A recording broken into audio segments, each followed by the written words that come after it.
Berapa besar kepuasan yang Anda peroleh dari mobil atau motor yang Anda beli?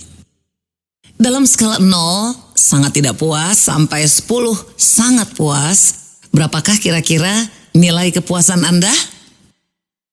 Psikolog Daniel Kahneman, Norbert Schwartz, dan Jing Su melakukan survei dengan mengajukan pertanyaan yang sama pada para pengendara mobil di Amerika Serikat.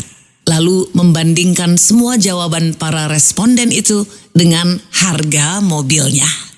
Hasilnya, semakin mewah mobilnya, semakin besar kepuasan yang diperoleh si pemilik. Mobil BMW seri 7 misalnya memberikan kepuasan 2-4 kali lipat dibanding kepuasan para pemilik mobil Innova. Cukup logis kan? Ya.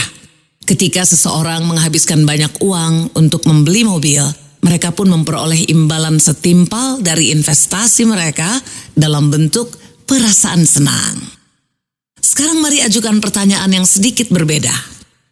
Seberapa bahagianya Anda dalam perjalanan terakhir ketika Anda mengendarai mobil itu? Nah, para peneliti tadi juga mengajukan pertanyaan yang sama dalam survei yang kedua. Dan sekali lagi mereka juga membandingkan jawaban para pengendara dengan harga mobil milik mereka. Hasilnya, sayangnya sama sekali tidak ada hubungannya. Ternyata berapapun mewahnya atau jeleknya mobil mereka, tingkat kebahagiaan pemiliknya sama-sama rendah. Kenapa? Survei pertama mengungkapkan hubungan antara harga mobil dengan perasaan puas yang dinikmati pemiliknya. Semakin mewah, maka akan semakin besar pula kepuasannya. Akan tetapi survei kedua tidak menunjukkan hubungan seperti itu. Kendaraan mewah tidak membuat pengendaranya menjadi lebih bahagia. Bagaimana ini bisa terjadi? Karena pertanyaan pertama itu membuat kita hanya berpikir tentang mobil. Sementara pertanyaan kedua membuat kita memikirkan banyak hal lainnya, seperti telepon dari kartu kredit di sepanjang perjalanan kita mengemudi mobil itu. Kemudian situasi di kantor yang kacau, kemacetan lalu lintas, atau pengendara yang ngawur di depan mobil kita, dan lain-lain. Sederhananya, mobil hanya membahagiakan kita ketika kita memikirkannya, bukan ketika kita mengendarainya. Ya, ini adalah dampak dari ilusi fokus. Ya, ilusi fokus. Tidak hanya berlaku untuk mobil saja, karena ilusi fokus ini juga mempengaruhi kepuasan yang kita dapatkan dari semua barang yang kita beli. Pada saat hanya memikirkan tentang mobil, rumah, atau handphone yang baru kita beli, kita cenderung melebih-lebihkan dampak barang-barang itu terhadap hidup kita. Saat dipikirkan secara khusus dan terfokus, hal-hal yang kita miliki itu membuat kita bahagia. Tetapi selama penggunaan sehari-hari, semua rasa puas itu menghilang ke belakang pikiran, sekaligus memperkecil pengaruhnya terhadap kebahagiaan kita. Apalagi kalau kita menambahkan kontraproduktivitas seperti biaya tersembunyi. Baik waktu maupun uang yang kita keluarkan untuk merawat hal-hal itu yang membuat kantong kita terkuras. Sehingga hasil akhirnya adalah kerugian dalam kebahagiaan. Sulit dipercaya?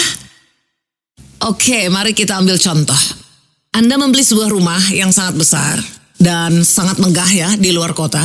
Selama 3 bulan pertama Anda menikmati ke-10 kamarnya. Dan merasa sangat bahagia selama Anda berada di situ. Anda melihat semua detail kecilnya. Akan tetapi setelah 6 bulan, Anda hampir tidak lagi memperhatikan kemewahan di sekitar Anda. Karena Anda kembali terperangkap dalam kehidupan sehari-hari, di mana Anda disibukkan oleh hal-hal yang lebih penting. Pada saat yang sama beberapa hal mulai tampak tak terurus. Karena rumah dengan 10 kamar sangat berbeda dengan rumah KPR 3 kamar yang ada di dalam kota. Untuk mengurus rumah sebesar itu Anda membutuhkan tukang bersih-bersih dan tukang kebun. Anda juga sudah tidak bisa lagi berbelanja keperluan sehari-hari dengan berjalan kaki, dan perjalanan ke kantor pun menjadi 1 jam lebih, bukan 20 menit perjalanan seperti biasanya. Intinya, rumah baru Anda membuat kebahagiaan Anda terkuras. Tabungan ketentraman Anda pun tekor. Itulah mengapa kita harus lebih sedikit membeli dan lebih banyak mengalami. Jika kita menginginkan hidup tentram, sebaliknya kita membatasi apa-apa yang akan kita beli. Karena ada hal-hal yang kenikmatannya sama sekali tidak berkurang akibat ilusi fokus. Yaitu pengalaman. Ya, pengalaman. Ketika kita mengalami sesuatu yang menyenangkan, maka kita benar-benar merasakannya hadir, baik di dalam hati maupun pikiran. Jadi, cobalah lebih banyak berinvestasi di pengalaman daripada menghabiskan uang di objek fisik. Salah satu keuntungan lainnya adalah sebagian besar pengalaman jauh lebih murah dan terhindar dari efek kontraproduktivitas. Membaca buku bagus, berjalan-jalan dengan keluarga, bermain kartu dengan teman-teman, bukan berjudi ya, bermain kartu aja. Semua itu relatif lebih murah. Tentu saja beberapa pengalaman membutuhkan biaya mahal ya, seperti keliling dunia atau perjalanan privat keluar angkasa ya. Tetapi jika Anda memiliki uangnya, semua itu dijamin akan menjadi investasi yang jauh lebih baik dibandingkan dengan koleksi mobil mewah.